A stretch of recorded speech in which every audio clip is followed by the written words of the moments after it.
Hello Tolkien geeks, and welcome back to Voice of Geekdom. This video is part of my playlist series on the Silmarillion. Please remember to push that like button and share your theories, questions and corrections with the community in the comments section below. If you're not already subscribed, push the big red button and please consider clicking the bell icon button to activate notifications. In the first half of this chapter, we covered the arrival of the Noldor in Beleriand, which began with Feanor's landing and the battle in Mithrim that followed, which resulted in his death at the hands of the captain of the Balrogs, Gothmog. We read about Maedhros' capture by Morgoth and Fingon's valiant rescue, which was facilitated by the first proper appearance of the Great Eagles. Upon his return, Maedhros abdicated the high kingship of the Noldor and allowed it to pass to his uncle, Fingolfin. We finished on Angerod's mission as he was sent to be the diplomatic envoy to Doriath, and heard how Thingol sent him back with a decree stating on which lands he would allow the Noldor to settle. Let's get straight back into the text, with the beginning of the next passage. When 20 years of the sun had passed, Fingolfin, king of the Noldor, made a great feast, and it was held in the spring near to the pools of Ivrin, whence the swift river Narog rose, for there the lands were green and fair at the feet of the mountains of shadow that shielded them from the north. The joy of that feast was long remembered in later days of sorrow, and it was called Mereth Aderthad, the Feast of Reuniting. 20 years is not a long time in the life of an elf, but it is still quite a long time for anybody to spend preparing for a party. You can imagine that it must have been quite an event. Delegates came from all over Middle-earth to attend Fingolfin's Feast of Reuniting. His own children attended, of course, Fingon, Turgon and Arathel, and Maedhros and Maglor of the Sons of Feanor, and also Finrod and many of his people too. From the Sindar of Doriath, though, Thingol sends only 2 representatives.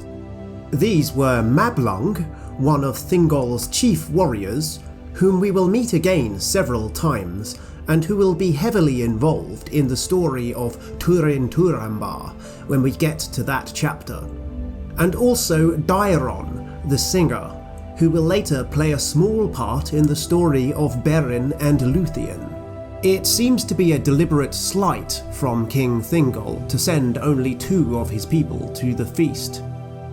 Other Teleri subgroups, like the Green Elves of Osiriand and Círdan's Falathrim from the Havens, seem to be present in greater numbers. Also notable in their absence are the other 5 sons of Feanor, as we are told that only Maedhros and Maglor were present. The reasons for their non-attendance are not given, but you might suspect that there is still significant antipathy toward the people of Fingolfin from Caranthir and the other younger brothers of that line. In the next passage, the text gives us another cue about the development of language in Beleriand, which is another reminder of Tolkien's whole reason for creating his mythology. We are told that it is the language of the Sindar which is predominantly spoken at the feast, since the Noldor more easily learnt the local language, and implying that the Sindar and the other Teleri subgroups had difficulty with the Noldorin dialect of Quenya, spoken by their kinsmen from Aman. After the feast, the Noldor begin to settle into their new realms. And when again 30 years had passed, Turgon, son of Fingolfin, left Nevrast, where he dwelt, and sought out Finrod his friend upon the island of Tol Sirion, and they journeyed southward along the river, being weary for a while of the northern mountains. And as they journeyed, night came upon them beyond the meres of twilight, beside the waters of Sirion. And they slept upon his banks, beneath the summer stars. But Ulmo, coming up the river, laid a deep sleep upon them, and heavy dreams. And the trouble of the dreams remained after they awoke. But neither said aught to the other, for their memory was not clear, and each believed that Ulmo had sent a message to him alone. But unquiet was upon them ever after, and doubt of what should befall, and they wandered often alone in untrodden lands, seeking far and wide for places of hidden strength, for it seemed to each that he was bidden to prepare for a day of evil, and to establish a retreat, lest Morgoth should burst from Angband and overthrow the armies of the north. This is our first ever example of the intervention of the Valar by dream message, and it's well worth examining a little. The lack of clarity in the message is interesting, as is the fact that these cousins of the Noldor never tell each other what they had seen. The narrator tells us that it was because of the lack of clarity in their memories, which begs the question, why did Ulmo not appear to them in person? Perhaps, for some unknown reason, it was important that their plans were hidden, even from each other. The Valar move in mysterious ways. Let me know what you think about this in the comments below. Later on, after having wandered far and wide, Finrod finds himself a guest of King Thingol, along with his sister Galadriel. He is so impressed by Thingol's underground palace that he confides in the King of the Sindar. He opened his heart to Thingol, telling him of his dreams, and Thingol spoke to him of the deep gorge of the river Narog, and the caves underneath the High Faroth in its steep western shore. And when he departed, he gave him guides to lead him to that place, of which few yet knew. Thus Finrod came to the caverns of Narog, and began to establish there deep halls and armories after the fashion of the mansions of Menegroth, and that stronghold was called Nargothrond. Just as Thingol had done back in chapter 10, when we were told of the establishment of Menegroth, Finrod employs the talents of the dwarves of the Blue Mountains to construct his underground stronghold in the south. Unlike Thingol, however, his relationship with them seems to have been highly amicable, as evidenced by the necklace which they manufacture for him, the Nauglamir, or Necklace of the Dwarves, which will be quite important later on, and also the seemingly affectionate nickname that they give him, Felagund, meaning hewer of caves, and which is derived from Kuzdol, the language of the dwarves. This sense of understanding between the children of Finarfin and the dwarves makes sense when we consider his sister Galadriel's portrayal in The Lord of the Rings, and the kindness and open-mindedness that she shows to Gimli. And speaking of Galadriel, this was also when she first met her husband, Celeborn. Galadriel, his sister, went not with Finrod to Nargothrond, for in Doriath dwelt Celeborn, kinsman of Thingol, and there was great love between them. Therefore she remained in the hidden kingdom, and abode with Melian, and of her learned great lore and wisdom concerning Middle-earth. Celeborn's exact parentage is slightly unclear, but in one version, published posthumously in Unfinished Tales, he was the grandson of a royal Sindar named Ulmo, no relation to the Sesame Street character, who was an unimportant younger brother of Thingol, and Celeborn was also said to be the uncle of Nimloth, who will marry Dior, who was the son of Beren and Luthien. All of these, bar Thingol himself, are of course characters that we haven't met yet. I wouldn't advise for first-time readers to get too hung up on all of this, as it isn't even stated in the Silmarillion itself. The Sindar family tree is not as important to the story as the Noldor royal family. Anyway, as a student of Melian the Maya, it is clear Galadriel will learn many things from her, and there are a great many parallels between the two characters. I recorded a podcast episode with the Clueless Fangirl fairly recently on the topic of Galadriel's character through the ages, and we talked at quite a bit of length about the similarities between the two queens. As we think about the thematic links between the two characters, we ought to think about the way in which Galadriel's powers seem to protect Lothlorien in The Lord of the Rings. We are told that as the Fellowship of the Ring crossed the river Silverlode and entered her lands, Frodo felt a sense in which the elves feared and distrusted the world outside. Wolves were howling on the wood's borders, but on the land of Lorien no shadow lay.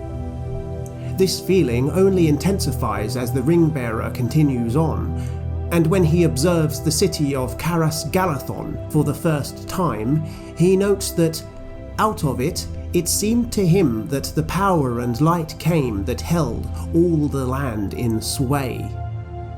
When we read this with a Silmarillion context in mind, it is difficult not to think of the similar, but more powerful magic of the Girdle of Melian. While Finrod was establishing Nargothrond, and Galadriel was spending her time in Doriath, Turgon was also responding to his own dream message. The second son of Fingolfin longed for his ancient home of Tirion upon the hill of Tuna in Valinor.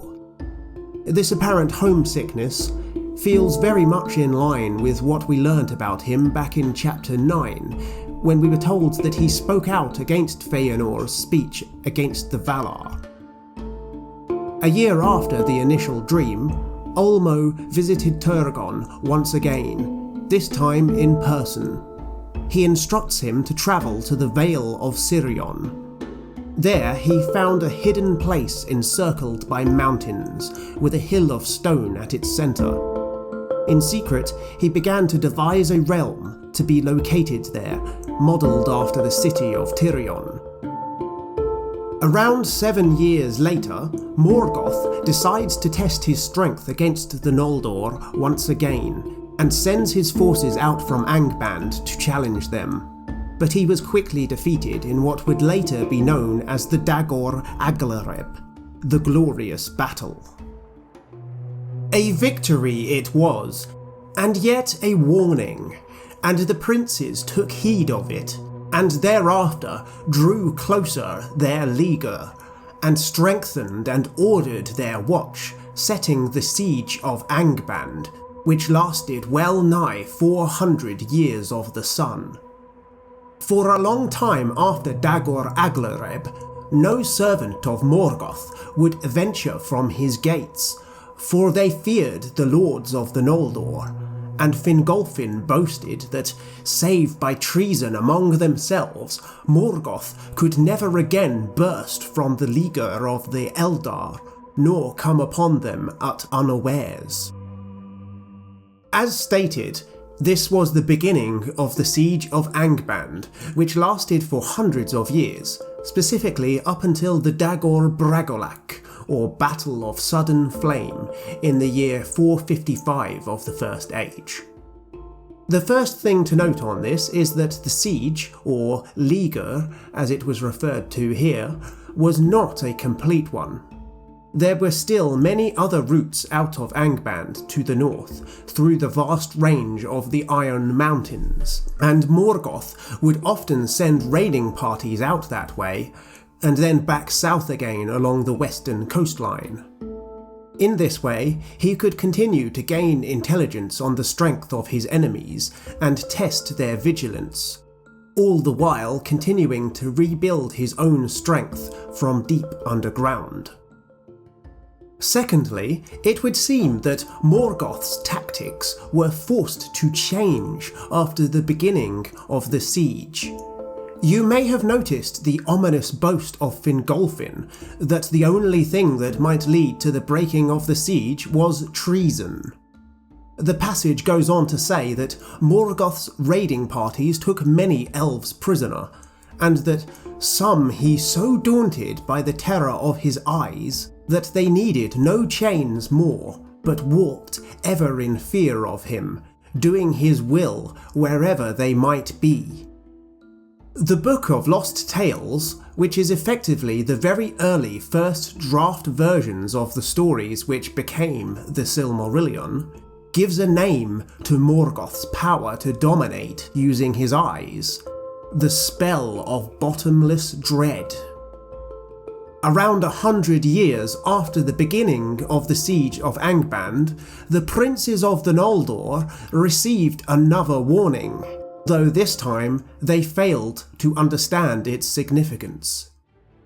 Again, after 100 years, Glaurung, the first of the Uruk-loki, the fire drakes of the north, issued from Angband's gates by night. He was yet young and scarce half grown, for long and slow is the life of the dragons, but the elves fled before him to Eredwethrin and Dorthonion in dismay, and he defiled the fields of Ardgalen. Then Fingon, prince of Hithlum, rode against him with archers on horseback, and hemmed him round with a ring of swift riders. And Glaurung could not endure their darts, being not yet come to his full armoury, and he fled back to Angband, and came not forth again for many years. Fingon won great praise, and the Noldor rejoiced, for few foresaw the full meaning and threat of this new thing. But Morgoth was ill-pleased that Glaurung had disclosed himself over soon, and after his defeat there was the long peace of well nigh 200 years. Morgoth is certainly capable of patience and careful planning, although it was unfortunate from his point of view that this new abomination of his escaped prematurely. Although few foresaw the threat of the dragons, one group that certainly did take note of this event were the dwarves. We will later learn, the next time we see Glaurung in fact, that they will begin to manufacture special masks to withstand his fiery breath. Glaurung himself will eventually be slain by a man wearing one of these very masks. We will talk a great deal more about dragons later on. Dragons will be quite commonplace in the First Age, unlike in the time of The Hobbit, when we learned that they had almost died out. The long peace of the Siege of Angband represents probably the zenith of elven society in Middle-earth. Finrod completes Nargothrond in the year 102 of the First Age, and Turgon completes his city of Gondolin another 14 years after that.